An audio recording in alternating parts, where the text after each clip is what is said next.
is what is keeping Nigeria one today.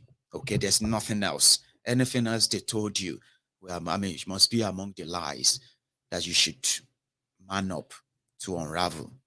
Okay, so if you say restructure Nigeria, the local government areas will have to control the resources on their land. Do you understand that? And below the ground as well. So, which means a small local government area in a Bayelsa state, if they manage their resources very well, can be so beautiful, so prosperous that it will be a sort of, a sort of your own Dubai in the creek. They won't have to go and beg for 13% derivation from anywhere. They won't have to go to anywhere every month to go and collect allocation from anywhere. They will have to do it themselves. Do you understand that? And what does that mean? There will be no money to share. You see this sort of issue of a VAT being collected here and then shared generally. There will be nothing like that. Everybody will have to generate theirs. Then everybody would have to make use of what they have if they indeed want to grow or develop as a people. So that structure that they say, let us restructure. A restructured Nigeria is a broken, it's like a, partly broken Nigeria. The issue of Fulani terrorists terrorizing everywhere will be gone. The issue of corruption, where some of these, unknown faces, by the way, rogues, but because of where they come from, they have suddenly became multi-billionaires without any invention or any kind of business, but just because of their closeness to the central power, where the supposedly scarce resources of the people are being squandered by minute few. So Atiku and the rest know this. They can tell you about restructuring from now till tomorrow.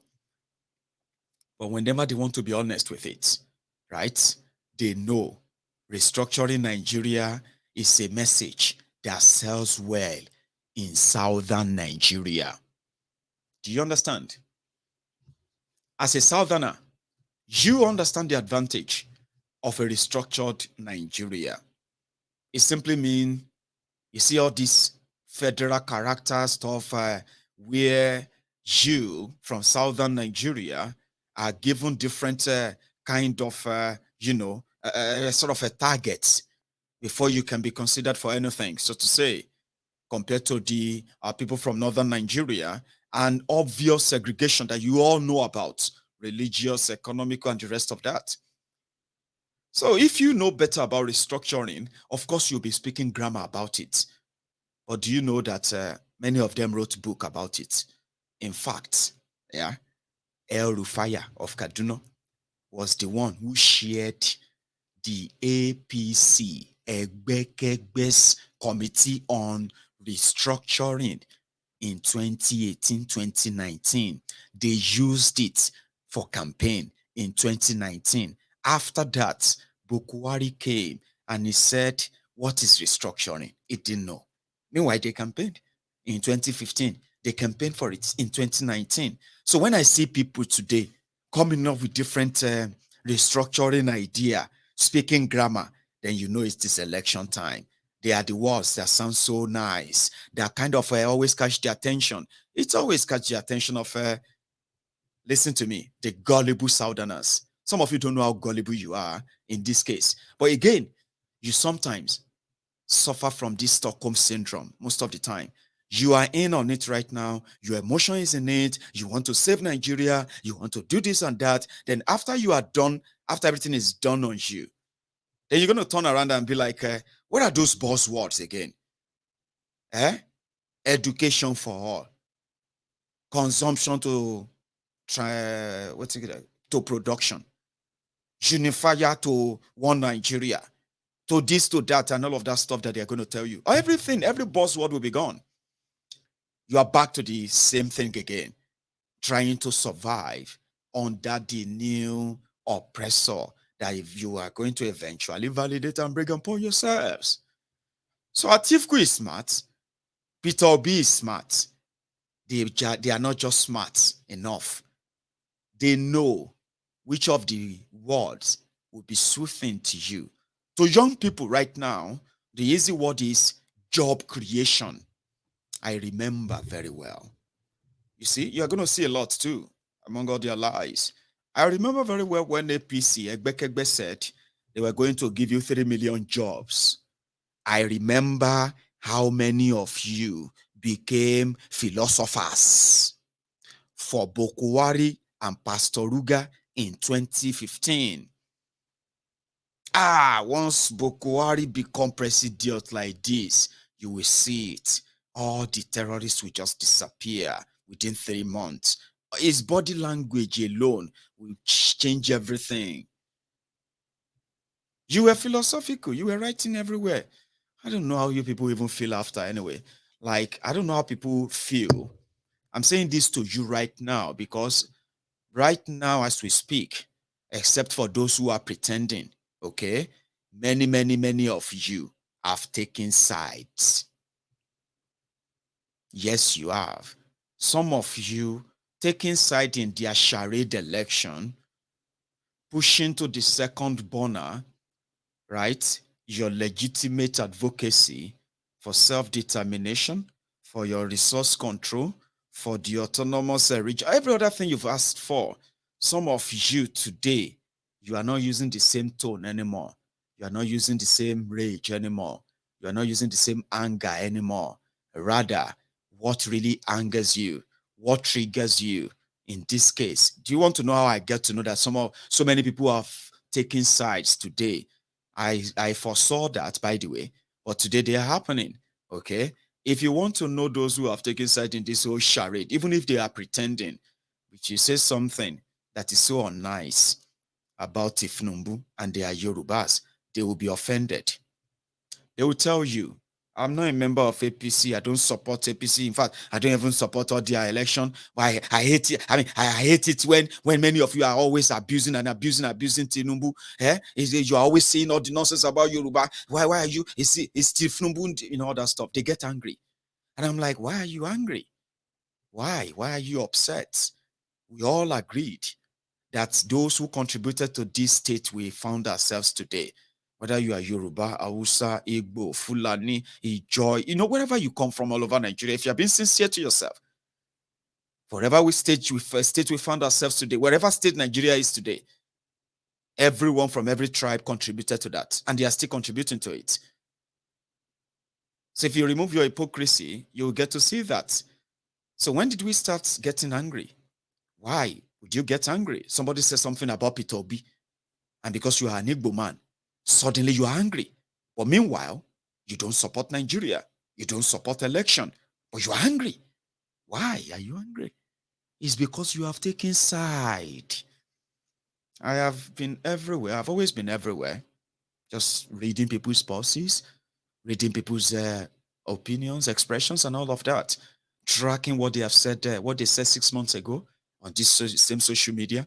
What did they say 8 months ago, a year ago, 2 years ago? Where were they? Where were those of us who were like all together as brothers, demanding for the immediate unconditional release of Mazi Nnamdi Kanu? Where are the rest of us who are here as brothers, demanding, right, for justice for Oloye Sunday Igboho? Where are we?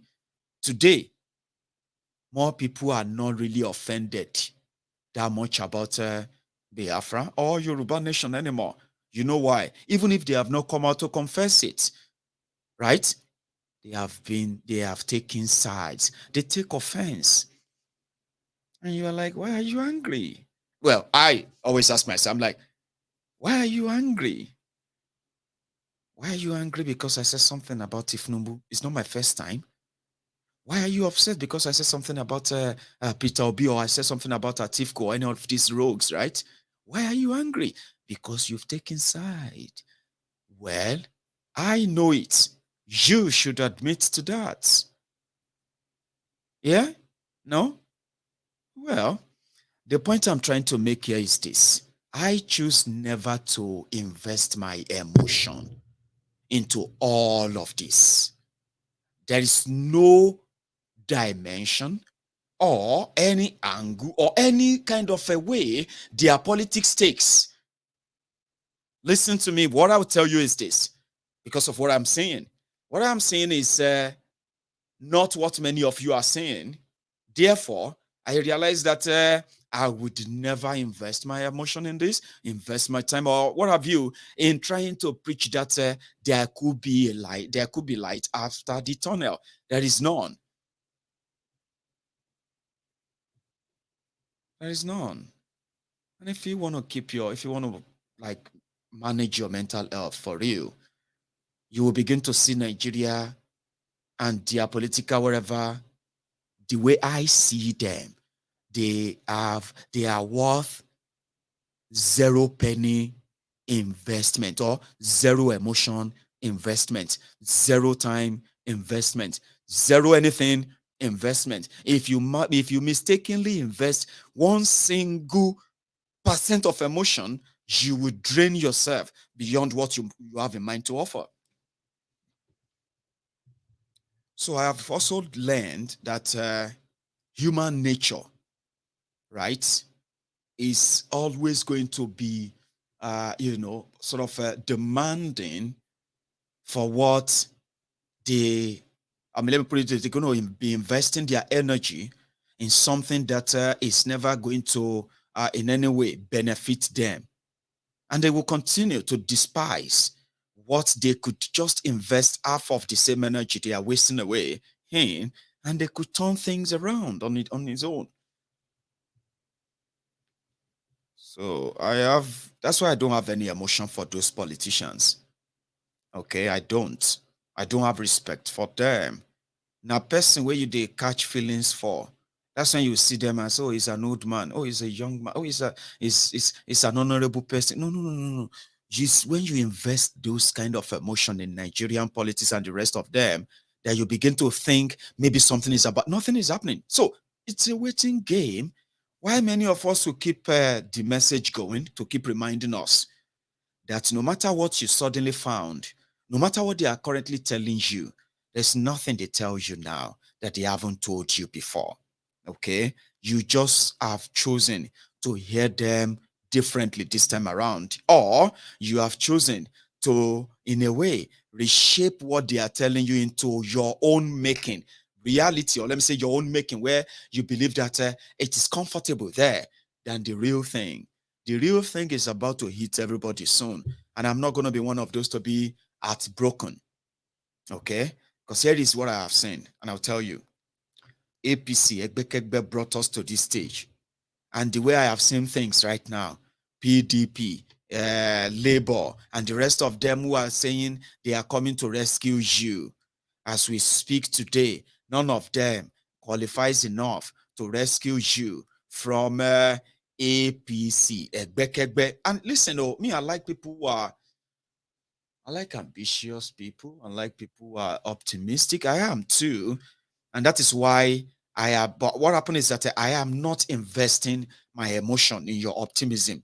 I am not investing my own emotion on your hope that you have outside these guys. But what I see is this: the one I'm actually placing my bet on is that if that your hope is so strong, and we are all currently misjudging northern Nigeria and the way they do their things. Let's assume that we are misjudging, as like me playing in your own playbook now as obedient. Okay, let's assume that I am not interested in your election and I know why, and I've stated all of that. Now let's say I am just being somebody who has no face, so I want to invest in your hope. Let's say I am wrong and all of us are wrong about northern Nigeria and their politics, and then you push it, and it's about to happen, and APC Egbekegbe truncates that. She last, what would you do? Would you not eventually feel like after all we have gone through to make sure that our will is done, now they want to twist us, bring out soldiers to kill us? What do you think will happen after that? What? Run away? Revolution? Protest? I don't know. That is what I'm saying. Do you get that now? They are not planning to have any election.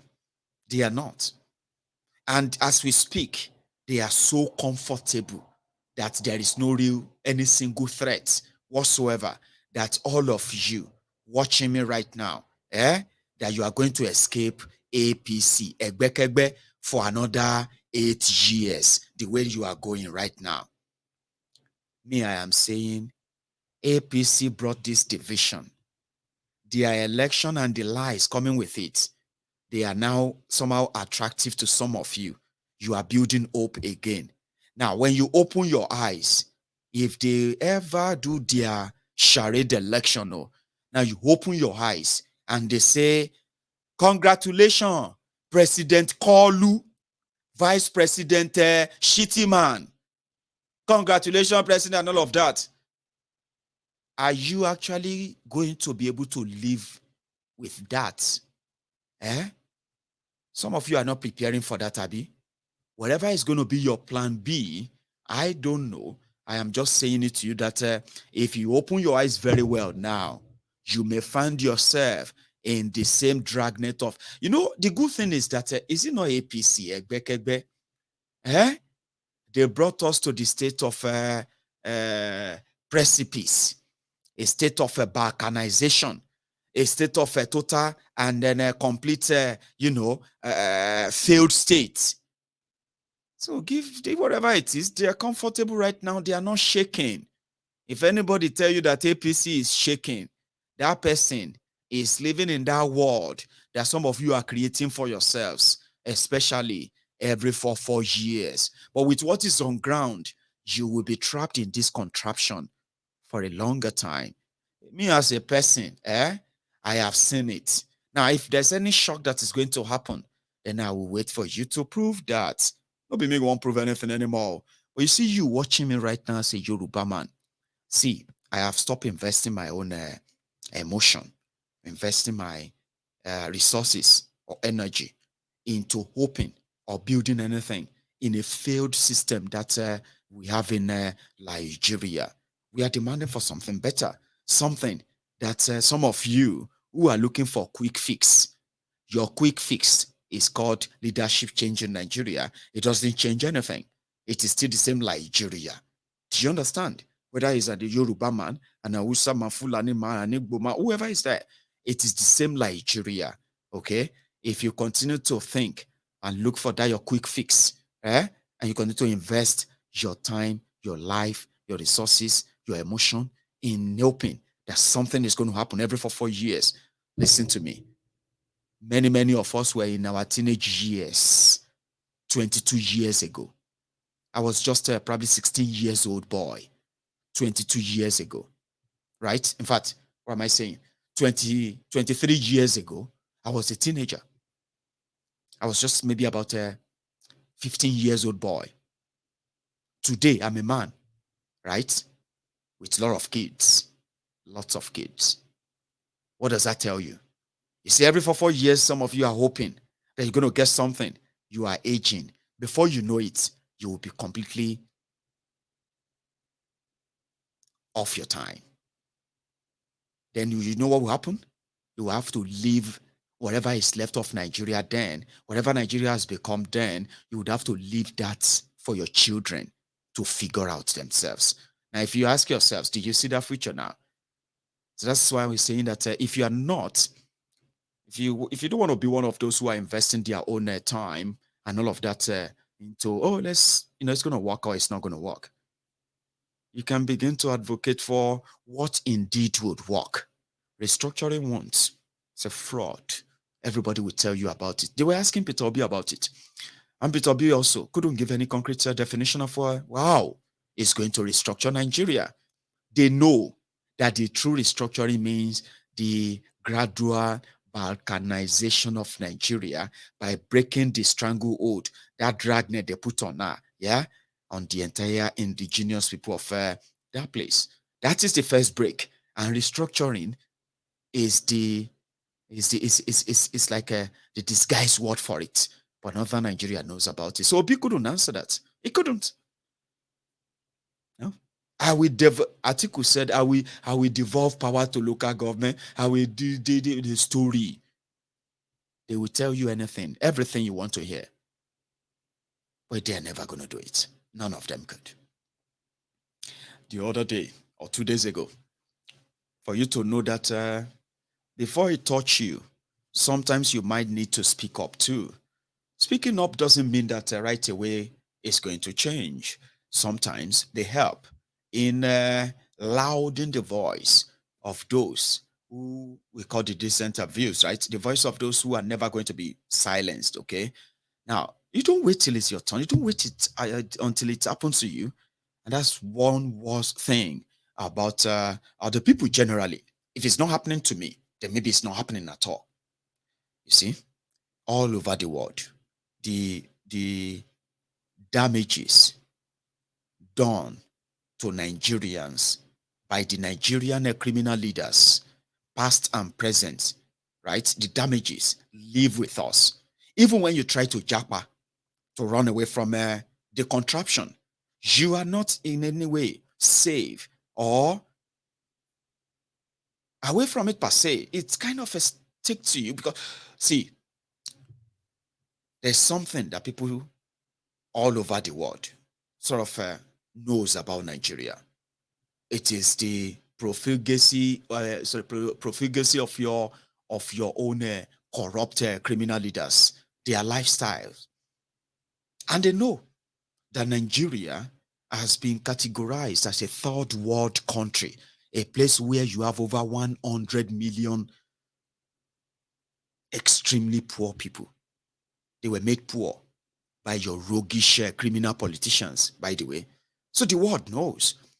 And if you look at the entire world, they will tell you. I'm not sure if we are not going to be first, but I can tell you, countries with the highest migration in the world, or my highest immigration in the world, will be Nigeria. You know why? The country has been so ruined that, the brain drain in that country. Today, I'm one of the brain drain. One of those that, the failed system in Nigeria will probably have made people like myself something else if I'm not lucky. Like few of those of you who are lucky there. So we left Nigeria because we knew if we stayed back, right? It will just be God go do am. At least people there here they make am too. God go do am. Guess what? Even when God finally do am, you will eventually have to find your way to get out of there because even their politicians, right, who loot their money, who budget to build things for them, they ended up in foreign hospitals. Their children, they ended up in foreign schools. Their wives and what have you, they ended up in the foreign hotels where they spent most part of their time in office as well, spending the people in Nigeria who has no water, who has no electricity, no medical care, no education, no infrastructure. The people they left in Nigeria are left in that squalor. And they loot them, they run away over here. Fortunately, people like myself ended up being those who actually give them back some succor. They call it remittances. Do you know? In 2021, Nigeria's foreign direct investment are the investment of those who took their money to Nigeria to invest in Nigeria. Do you know that from 2020 to 2022, the total amount of money that have been invested in Nigeria is put at $4.1 billion. And guess what? From 2020 to 2022 alone, right?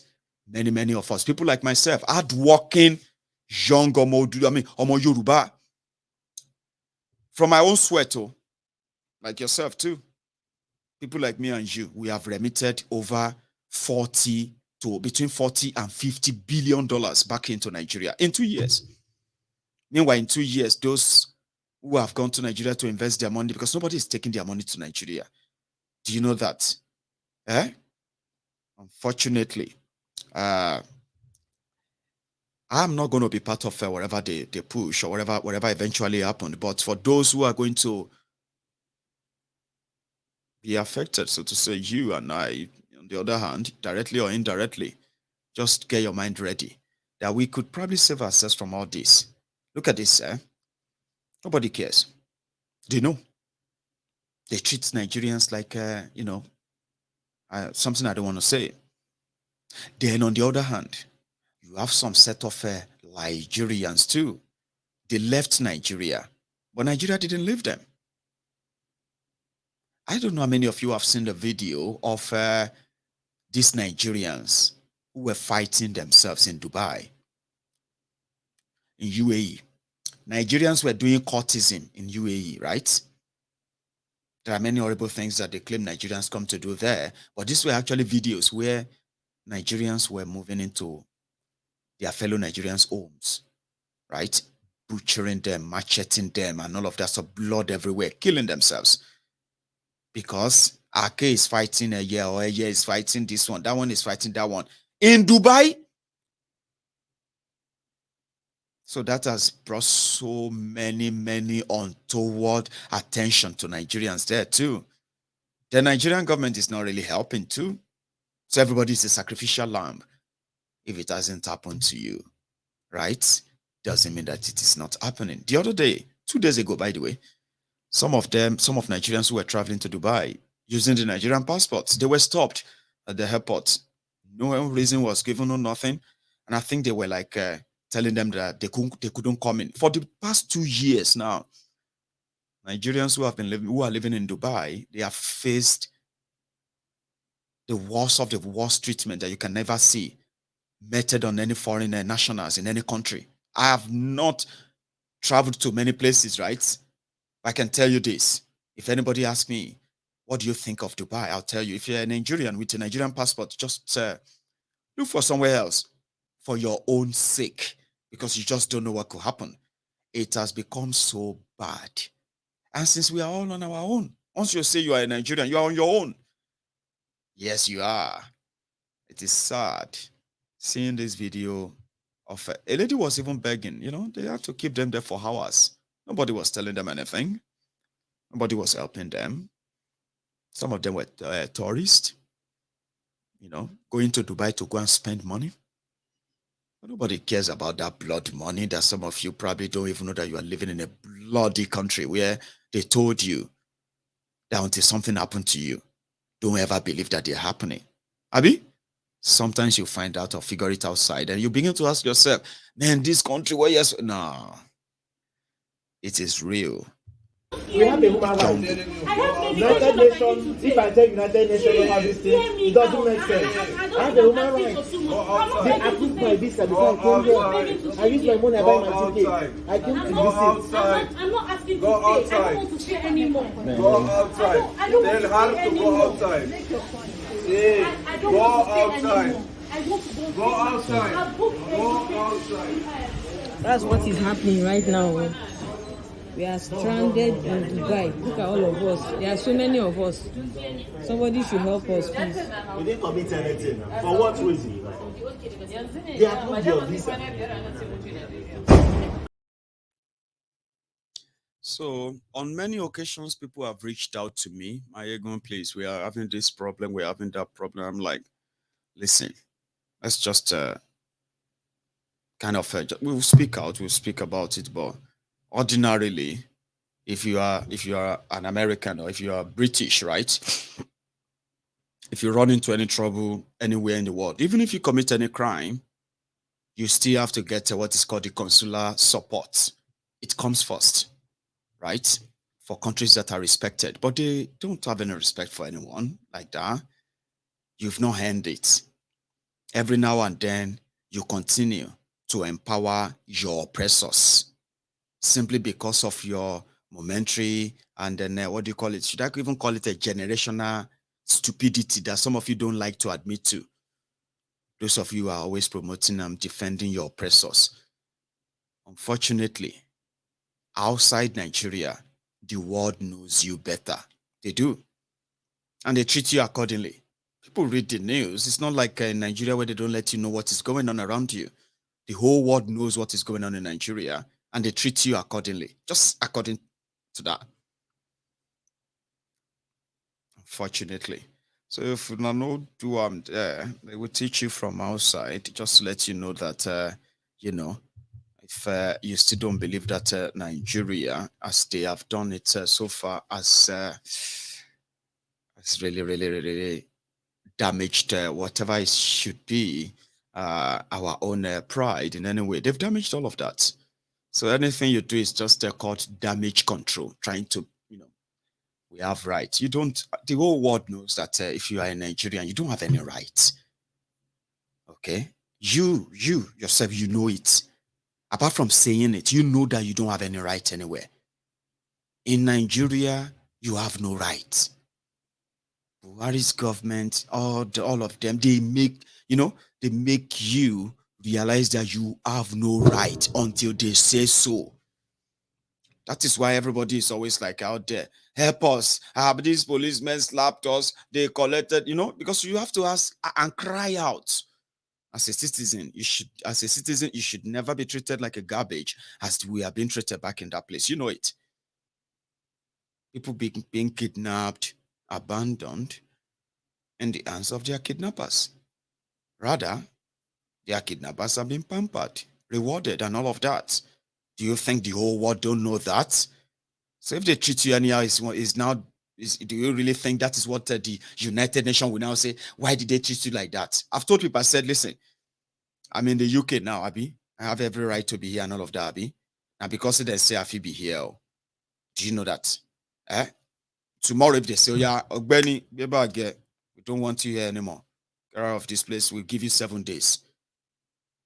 And so I go call you and say, hey, they don't give me 7 days, so make a come out for here. I don't they come out for their country.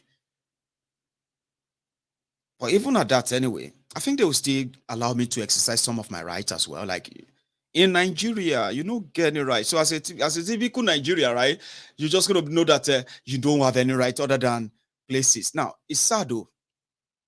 For some of you who now live outside Nigeria who actually have lived there for long.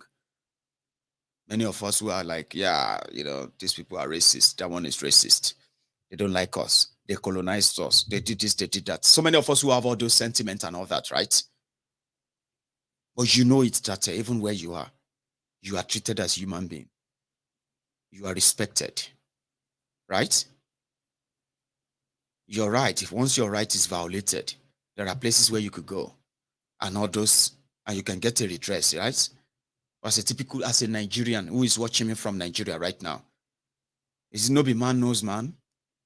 I remember when many of you were always calling Sega. Sega is no longer in your good book anymore. Sadly, it's not in your good book, especially if you're obedient. Don't mention Sega to them. Sega has been trashed. They say Sega don't fall off. I remember that time in a country where you have police and the police have their own, police commission, police complaint commission, whatever. Police, they were calling everybody. Police will slap everybody. They will collect their money. They will collect their phone, collect things from them, and a lot of that. They couldn't go to the police and report. Nigerians who were supposed to have rights in their country, they will go on social media. Hello, Sega.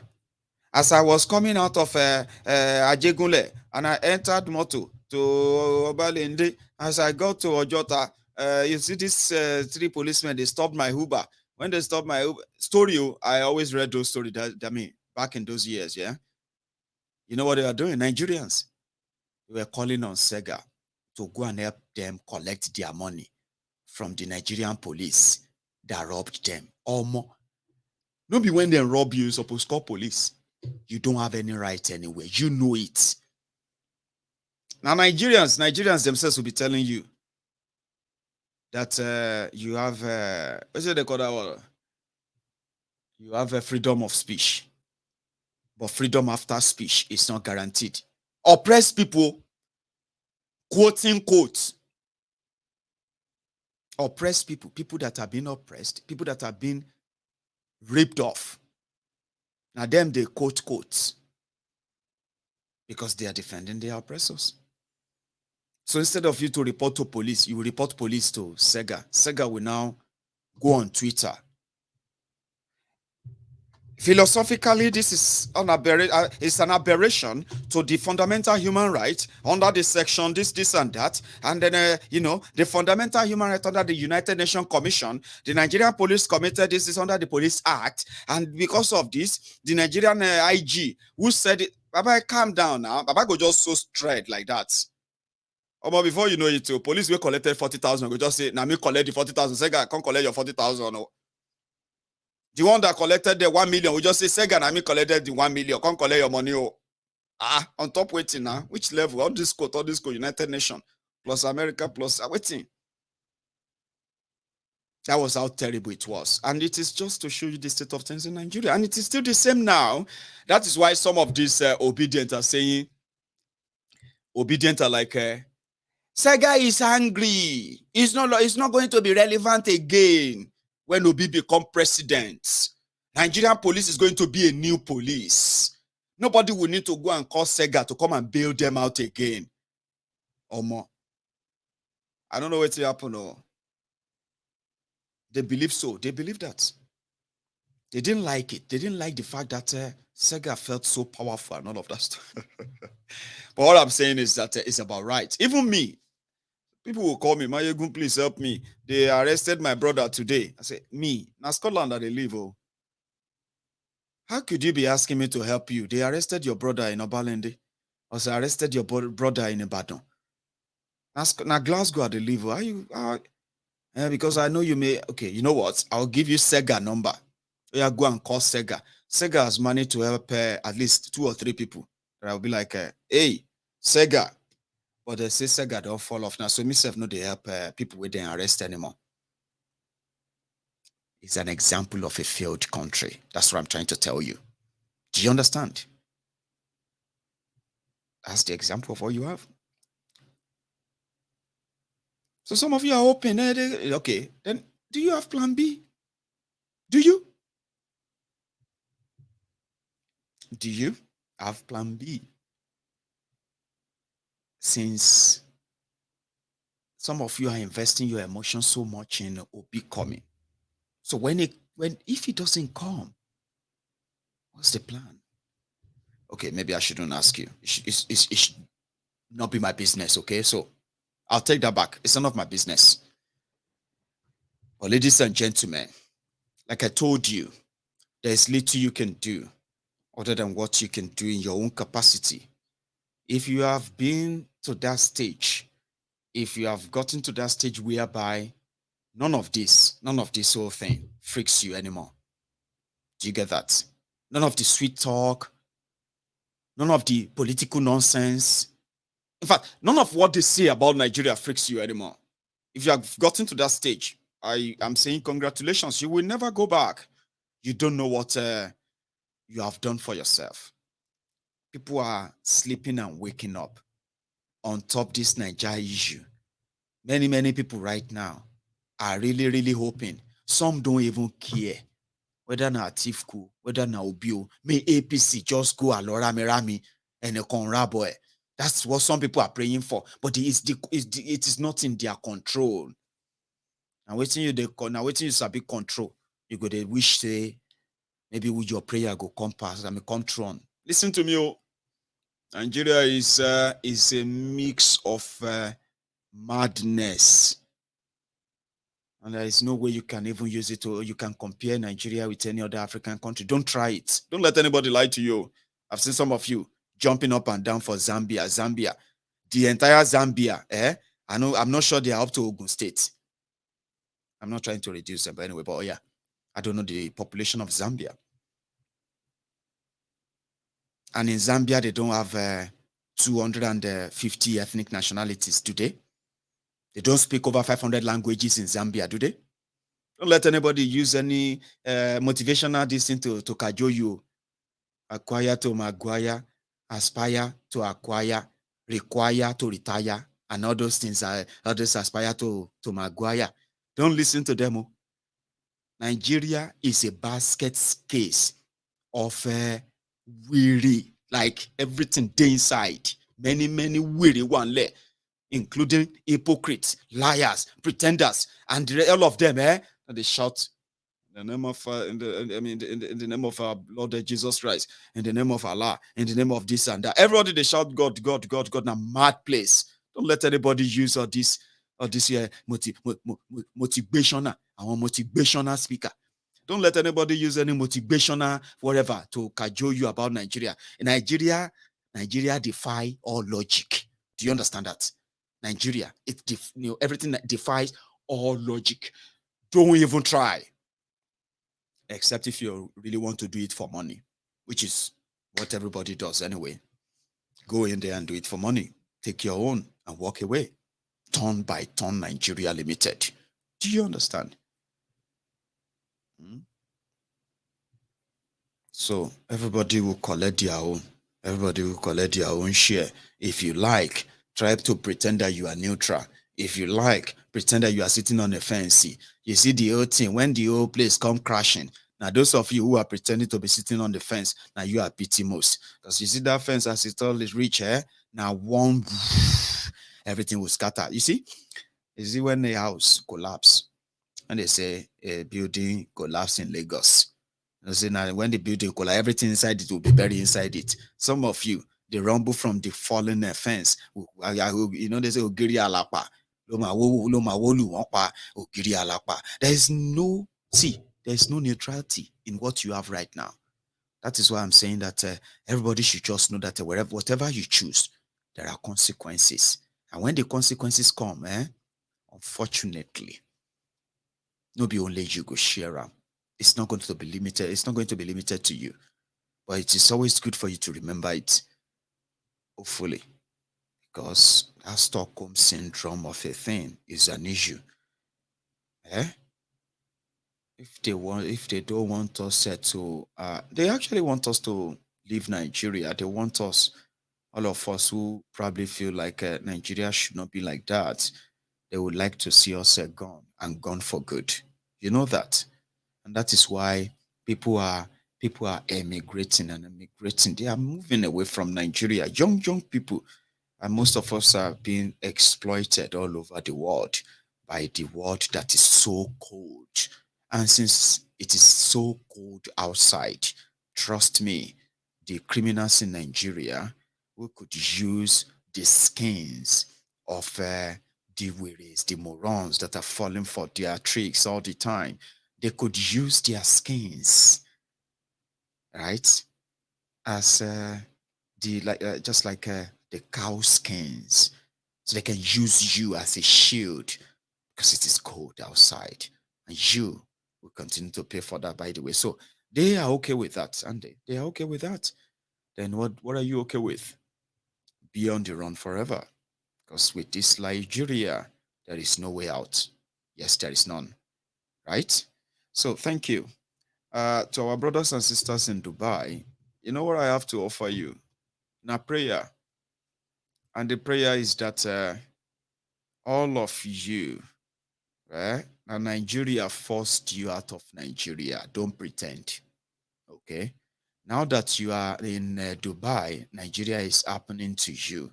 I just want you to have it at the back of your mind. It could be different if you actually wanted it different. It starts from your mindset. Some of you are in that Dubai. You are shouting a milokon, a milokon, a milokon. They never come your own door yet. I'm not saying they should come to your door. I'm just telling you that makomakon. Oyeto kanraiwo, ole kanraide. Are you prepared when they sharp your door? When that Nigeria finally happened to you, the one you managed to run away from, you found a comfortable life in Dubai, in America, in the UK, and right there in that your dinghy, you are shouting, Iwo Lokon, one Nigeria, loving Nigeria from abroad. Oshe, oh, Mr. Lover Boy, patriotic Nigerian from abroad. You see, you are an hypocrite, okay? But when the whole thing, when they hold you, when that happens, you would what?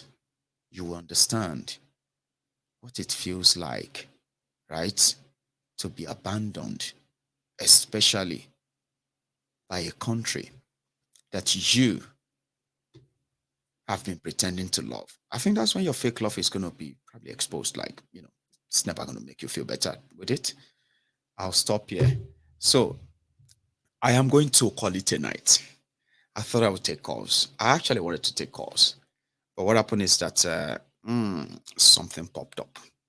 I'll take calls tomorrow. Meanwhile, let me give you this info.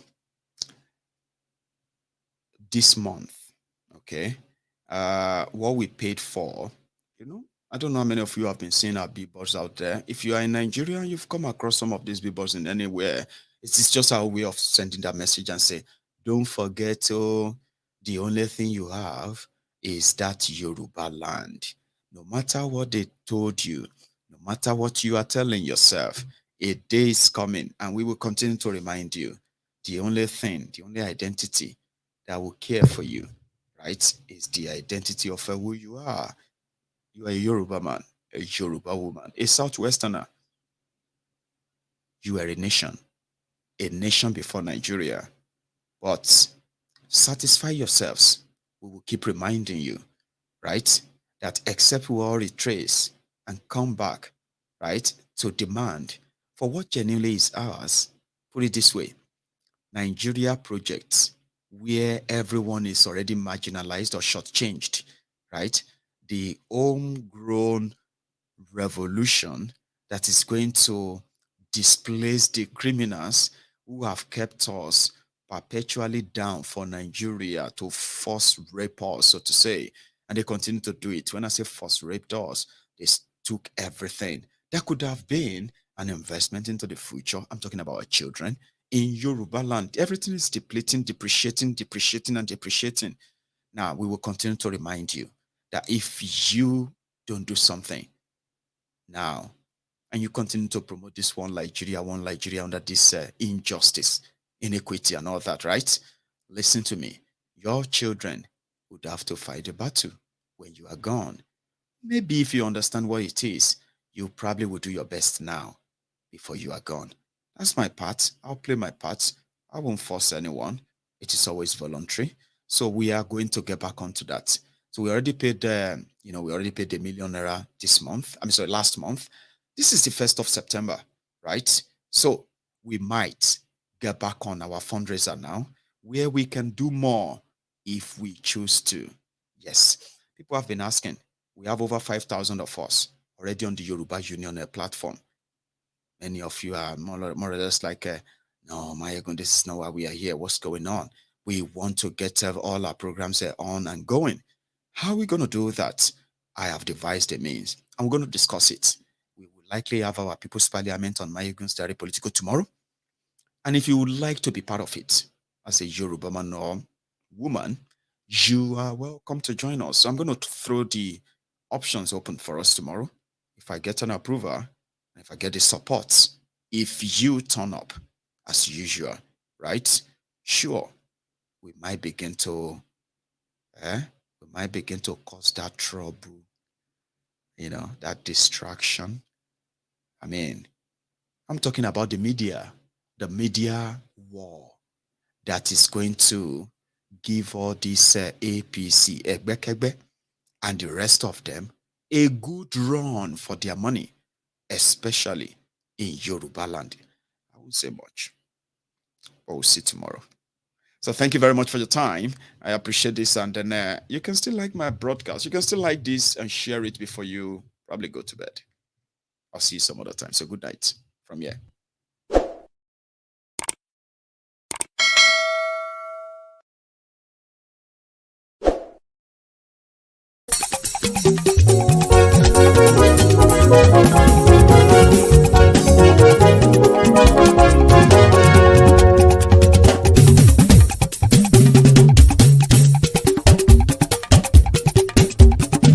Mayegun làwa mọ̀ làmọ̀ tó dòdòdò. Mayegun Diary, Nayibi #1.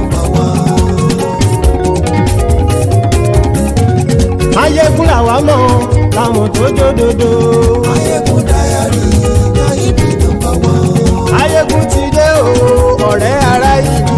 Mayegun Diary, Nayibi #1. Lórí Facebook, lórí YouTube. Mayegun Diary, Nayibi #1. Gbogbo bó ṣe ń lọ ni Mayegun já wa sí. Mayegun Diary. àṣírí ọ̀jẹ̀lú kì í bò níbẹ̀ o. Máyégún Diary Náíbì nọ́mbà wán. bó bá ṣe eré àní Máyégún máa wí. Máyégún Diary Náíbì nọ́mbà wán. ó sì tún ṣe eré wàá gbọ́ níbẹ̀ o. Máyégún Diary Náíbì nọ́mbà wán. Máyégún Diary politico. Máyégún Diary Náíbì nọ́mbà wán. Godfatherism kò sí lọ́rọ̀ Máyégún. Máyégún Diary Náíbì nọ́mbà wán. ẹ farabalẹ̀ sẹ́ o kẹgọ́rọ̀ lẹ́nu o. Máyégún Diary Náíbì nọ́mbà wán. àní Máyégún làwa mọ̀ tó dódòdó. Máyégún Diary Náíbì nọ́mbà wán.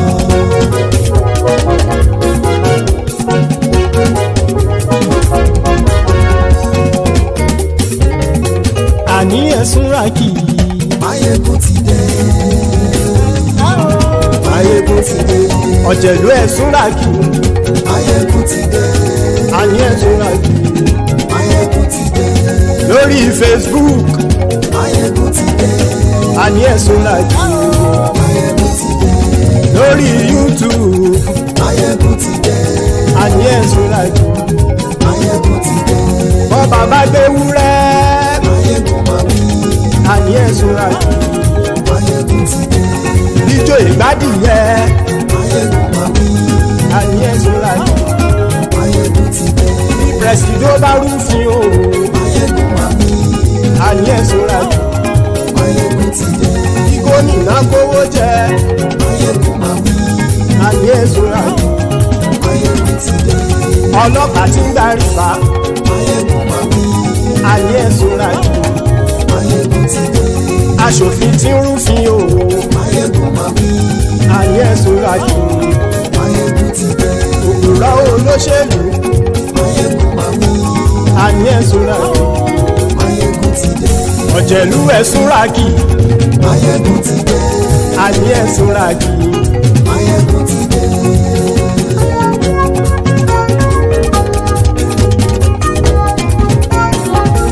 Máyégún ti dé. gbogbo ọ̀jẹ̀lú ẹ̀sùn ràkì. Máyégún ti dé. gbogbo ọ̀jẹ̀lú ẹ̀sùn ràkì. ṣùgbọ́n ní bá ti ṣe èyí tó yẹ kí wọ́n ṣe ọmọ bá dèrò ní fi wọ́n níran o. Máyégún ti dé. Gbogbo ọ̀jẹ̀lú ẹ̀sùn ràkì. Máyégún ti dé. Gbogbo ọ̀jẹ̀lú ẹ̀sùn ràkì. ṣùgbọ́n ní bá ti ṣe yìí tó yẹ kí wọ́n ṣe ọmọ bá dẹ́rọ̀ òní fi wọ́n níran. wọ́n fowó bẹ́ẹ̀ o Máyégún ó sọ pé wọ́n ò bẹ́ẹ̀ wọ́n fowó bẹ́ẹ̀ Máyégún ó sọ pé wọ́n ò bẹ́ẹ̀ oníkanṣá ti ṣe èyí tó yẹ kí wọ́n ṣe fáwọn ará ìlú tó gbé wọn débẹ̀ o àyè. Máyégún ti dé gbogbo ọ̀jẹ̀lú ẹ̀ súnra kì. Máyégún ti dé gbogbo ọ̀jẹ̀lú ẹ̀ súnra kì. ṣùgbọ́n ní bá ti ṣe yìí tó yẹ kí wọ́n ṣe ọmọ bá dẹ́rọ̀ òní fi wọ́n níran. ha kì máa yí ṣe eré.